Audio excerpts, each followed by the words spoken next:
नमस्कार दोस्तों, क्या आप जानते हैं कि हमारे हिंदू धर्म में कुछ ऐसे पवित्र और शक्तिशाली अस्त्रों का जिक्र किया गया है जिन्हें देवताओं ने कलयुग में धरती पर छुपा दिया था। इन अस्त्रों में वो असीमित शक्तियां और रहस्य हैं जो पृथ्वी के अंतिम समय में दुनिया के सबसे बड़े युद्धों का रूप ले सकती है।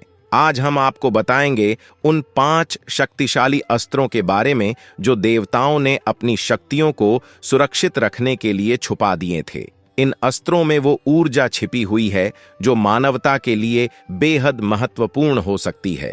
तो चलिए जानते हैं उन रहस्यमयी अस्त्रों के बारे में जो आज भी इस धरती पर कहीं न कहीं छुपे हुए हैं। आज की इस वीडियो में मैं बात करूंगा उन खास अस्त्र शस्त्रों की, उन पावरफुल डिवाइन वेपन्स की जो महाभारत काल से इस धरती पर मौजूद हैं। ये वही दिव्य अस्त्र शस्त्र हैं जिनका इस्तेमाल महाभारत के वीर योद्धाओं और देवताओं ने किया था। वे शक्तिशाली योद्धा तो अब अपने अपने परम धाम और लोकों में जा चुके हैं, लेकिन उन्होंने पृथ्वी पर अपने शक्तिशाली अस्त्र छोड़ दिए। आज भी ये अस्त्र अलग अलग स्थानों पर मौजूद बताए जाते हैं। तो बिना देरी किए चलिए जानते हैं उन शक्तिशाली अस्त्रों के बारे में जो आज भी इस धरती पर मौजूद हैं। नंबर 5 पर है अर्जुन का गांडीव धनुष और तरकश। महाभारत के युद्ध में पांडव पुत्र अर्जुन के पास गांडीव नामक एक दिव्य धनुष था जो अत्यंत पावरफुल था। इसके साथ ही अर्जुन के पास एक ऐसा तरकश था जिसमें कभी भी तीर खत्म नहीं होते थे।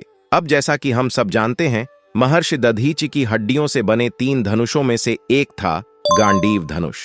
यह धनुष अत्यंत अलौकिक था। शुरुआत में यह वरुण देव के पास था जिन्होंने इसे अग्निदेव को दिया। खांडव प्रस्थ के समय अग्निदेव ने यह धनुष अर्जुन को सौंप दिया। गांडीव इतना शक्तिशाली था कि इसे कोई भी अस्त्र शस्त्र तोड़ नहीं सकता था। यह धनुष एक साथ लाखों धनुषों का मुकाबला करने में सक्षम था। इसके साथ अर्जुन के पास अक्षय तरकश भी था जिसके बाण कभी समाप्त नहीं होते थे। लेकिन सबसे बड़ा सवाल यह है कि अर्जुन की मृत्यु के बाद उनका गांडीव धनुष कहाँ गया? क्या यह धनुष आज भी धरती पर मौजूद है? इस संदर्भ में सटीक जानकारी महाभारत के गीता प्रेस संस्करण से मिलती है। कहा जाता है कि महाभारत युद्ध समाप्त होने के बाद अगले 36 वर्षों तक युधिष्ठिर ने चक्रवर्ती सम्राट के रूप में पूरे भारतवर्ष में राज्य किया। 36 वर्षों के बाद जब भगवान श्री कृष्ण ने अपना देह त्याग दिया तब यह घटनाएं घटित हुईं। बाद पांडवों ने निर्णय लिया कि अब वे महाप्रस्थान करेंगे, यानी स्वर्ग की ओर अपनी यात्रा शुरू करेंगे। उन्होंने राजा परीक्षित को पूरा राज्य सौंप दिया और स्वयं महाप्रस्थान के लिए निकल पड़े।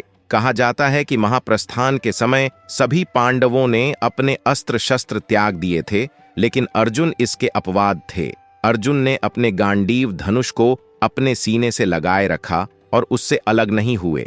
जब सभी पांडव महाप्रस्थान करते हुए सागर के तट पर पहुंचे तो वहां अग्निदेव स्वयं प्रकट हुए। अग्निदेव ने अर्जुन से कहा कि गांडीव धनुष का कार्य अब समाप्त हो चुका है और इसे सागर में प्रवाहित करना होगा। अर्जुन ने अग्निदेव की बात मान ली क्योंकि देवता की बात टालना उनके लिए संभव नहीं था। इसके बाद अर्जुन ने सागर में अपने गांडीव धनुष को प्रवाहित कर दिया। केवल गांडीव ही नहीं, अर्जुन ने अपने अक्षय तरकश को भी जल में प्रवाहित कर दिया। इस प्रकार महाभारत काल का यह दिव्य अस्त्र सागर में विलीन हो गया। उसके बाद जब गांडीव धनुष का कार्य समाप्त हो गया तो अग्निदेव भी अदृश्य हो गए।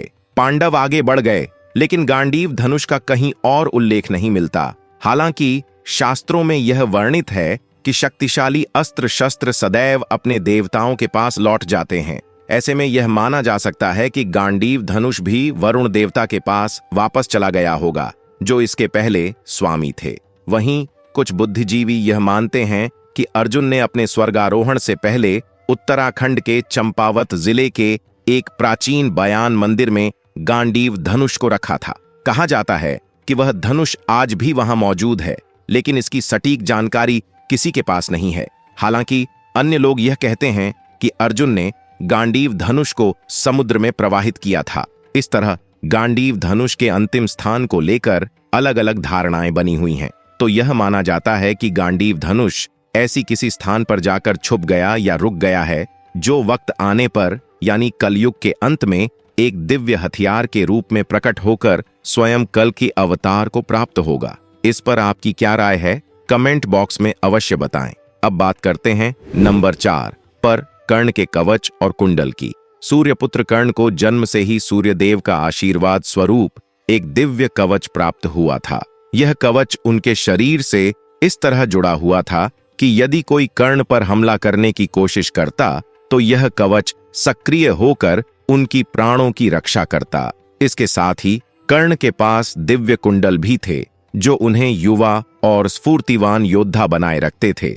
महर्षि वेदव्यास ने अपनी महाभारत में कर्ण को एक युवा और वीर योद्धा के रूप में प्रस्तुत किया है। वैसे भी कर्ण का यह कवच और कुंडल अमृत से निर्मित था जो इसे और भी अलौकिक बनाता है। अब सवाल यह उठता है कि क्या आज भी कर्ण का कवच और कुंडल इस धरती पर मौजूद है?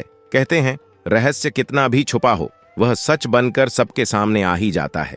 यह बात तो सभी जानते हैं कि युद्ध शुरू होने से पहले देवराज इंद्र ने एक ब्राह्मण का रूप धारण किया और कर्ण की सूर्य पूजा के दौरान उनसे दान मांगने पहुंच गए। ऐसा उन्होंने इसलिए किया क्योंकि यदि वे ऐसा न करते तो अर्जुन कभी भी कर्ण को परास्त नहीं कर पाते।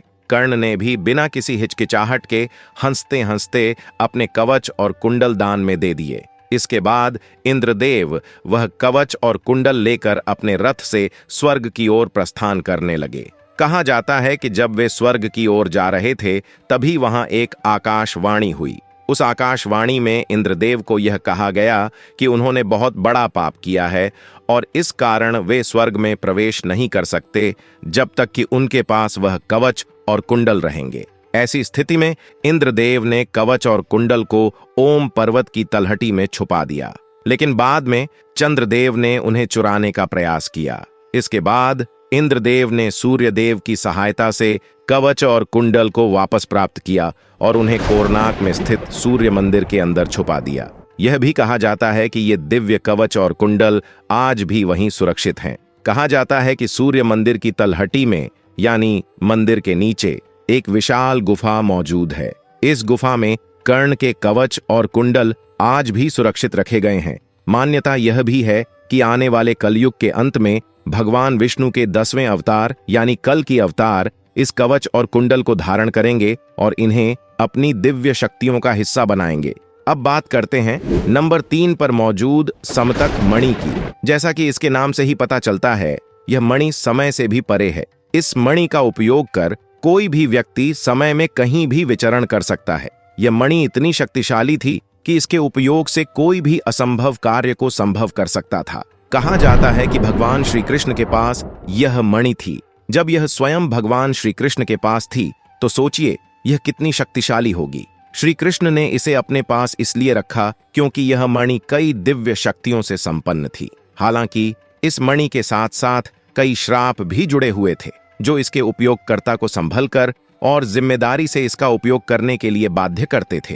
कहते हैं कि जो भी व्यक्ति समतक मणि को अपने पास रखता उसके पूरे कुल का विनाश निश्चित हो जाता था। यही कारण था कि भगवान श्री कृष्ण के परिवार और कुल का भी विनाश हुआ। इसके बाद यह मणि कहीं विलुप्त हो गई।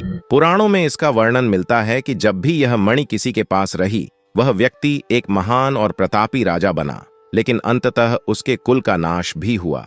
आज भी कई पौराणिक विद्वानों का मानना है कि समतक मणि वही प्रसिद्ध कोहिनूर हीरा है जो कभी भारत की शान हुआ करता था। वर्तमान में यह यूनाइटेड किंगडम यूके के एक म्यूजियम में रखा हुआ है। कई षड्यंत्र सिद्धांतें कंस्पिरेशन थ्योरी यह भी कहती हैं कि अंग्रेजों को उस समय यह पता चल गया था कि समतक मणि ही कोहिनूर है और यह कितनी शक्तिशाली है।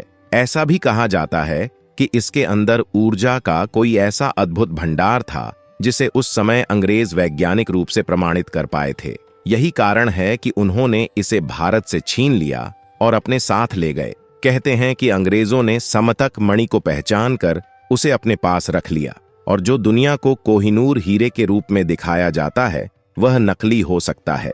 असल में समतक मणि कहीं उनकी प्रयोगशालाओं के अंदर गुप्त रूप से छिपा हो। आपका इस बारे में क्या मानना है? अपनी राय कमेंट बॉक्स में जरूर साझा करें। इन्हीं शक्तिशाली दिव्यास्त्रों की सूची में नंबर 2 पर आता है सुदर्शन चक्र। ऋग्वेद के अनुसार भगवान विष्णु की उंगली पर घूमता यह चक्र समय चक्र के रूप में भी परिभाषित किया गया है।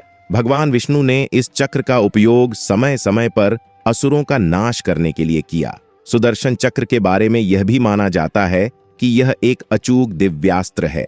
यह चक्र अपने लक्ष्य का पीछा करता है और उसे समाप्त करने के बाद ही अपने धारक के पास लौटता है। सुदर्शन चक्र से जुड़ी कई पौराणिक कथाएं भी प्रचलित हैं। उदाहरण के लिए यह चक्र भगवान श्री कृष्ण ने जरासंध, शिशुपाल और अन्य असुरों के विनाश के लिए इस्तेमाल किया। इसके अलावा महाभारत काल में भी इस चक्र ने कई महत्वपूर्ण भूमिकाएं निभाई।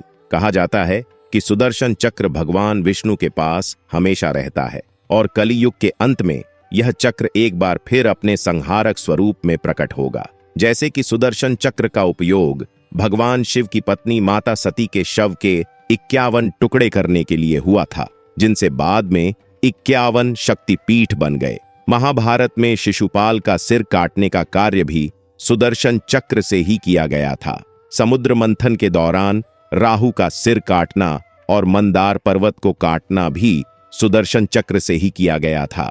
अब एक महत्वपूर्ण सवाल यह उठता है कि आज सुदर्शन चक्र कहाँ है? कुछ लोग मानते हैं कि सुदर्शन चक्र उड़ीसा के पुरी जिले के एक मंदिर में मौजूद है, जहां श्री भगवान विष्णु के सुदर्शन चक्र की पूजा आज भी की जाती है। इस मंदिर में एक विशाल संरचना देखी जाती है जो मिट्टी में आधी दबी हुई है और उसे सुदर्शन चक्र कहा जाता है। भविष्य पुराण के अनुसार यह बताया गया है कि सुदर्शन चक्र भगवान विष्णु और उनके अवतारों के अलावा कोई और धारण नहीं कर सकता और न ही उसे चला सकता है। जब भगवान श्री कृष्ण ने देह त्यागा तब सुदर्शन चक्र भी पृथ्वी पर समा गया। भविष्य में जब कलयुग का अंत होगा और भगवान श्री कल की अवतार लेंगे तो वह सुदर्शन चक्र पुनः प्रकट होगा। तब दोबारा यह सुदर्शन चक्र वह धारण करेंगे और इससे ही वह कली पुरुष का खात्मा करेंगे। लेकिन अब बात करते हैं एक पावरफुल डिवाइन वेपन की जो इस समय धरती पर 100% मौजूद है, और वह है परशुराम जी का फरसा। अक्सर आपने भगवान परशुराम और उनके फरसे के बारे में सुना होगा। परशुराम जी महादेव के बहुत बड़े भक्त थे। उन्होंने महादेव की तपस्या कर वर्षों बाद एक फरसा प्राप्त किया, जिसके बाद से ही उनका नाम परशुराम पड़ा। भगवान महादेव से प्राप्त यह फरसा बेहद ही शक्तिशाली था। इसका प्रयोग स्वयं परशुराम जी ने कई दफा 21 बार क्षत्रियों को पृथ्वी से विहीन करने के लिए किया था, वो भी हय वंश के क्षत्रियों को। वहीं हजारों हाथ वाले सहस्त्र बाहु अर्जुन का वध भी परशुराम जी ने ही किया, और महाभारत में उनकी एक महत्वपूर्ण भूमिका थी। सिर्फ यही नहीं, कहते हैं कि कलयुग के अंत में कल की अवतार के शिक्षक कोई और नहीं बल्कि स्वयं परशुराम जी होंगे। लेकिन क्या आपको पता है कि जिस फरसे का इस्तेमाल परशुराम जी ने अपने शत्रुओं को मिटाने के लिए किया था, वह फरसा आज भी धरती पर एक मंदिर में मौजूद है? जी हाँ, यह दावा किया जाता है कि एक पहाड़ी पर स्थित एक मंदिर में भगवान परशुराम का फरसा गड़ा हुआ है, जिसे खुद उन्होंने ही गाड़ा था। दरअसल झारखंड की राजधानी रांची से करीब 150 किलोमीटर दूर गुमला जिले में एक पहाड़ी है जहां स्थित है टांगी नाथ धाम।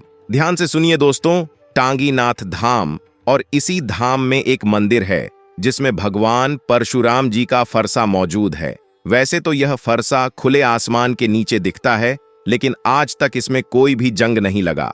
यहाँ तक कि लोग कहते हैं कि यह फरसा एक अलौकिक धातु से बना है। यह बहुत ही बड़ा रहस्य है कि हजारों साल बाद भी यह आखिर सुरक्षित कैसे है। दोस्तों, ऐसी मान्यता है कि त्रेता युग में जनकपुर में माता सीता के स्वयंवर के दौरान जब भगवान राम ने शिवजी का धनुष तोड़ा तो उसकी भयंकर ध्वनि सुनकर भगवान परशुराम जी गुस्से में जनकपुर पहुंच गए। उन्होंने भगवान राम और लक्ष्मण जी को पहचाने बिना कई बातें बोलीं, वह भी बुरी भली। फिर बाद में उन्हें एहसास हुआ कि राम जी तो भगवान विष्णु के ही अवतार हैं, तो वह बहुत ज्यादा लज्जित हुए।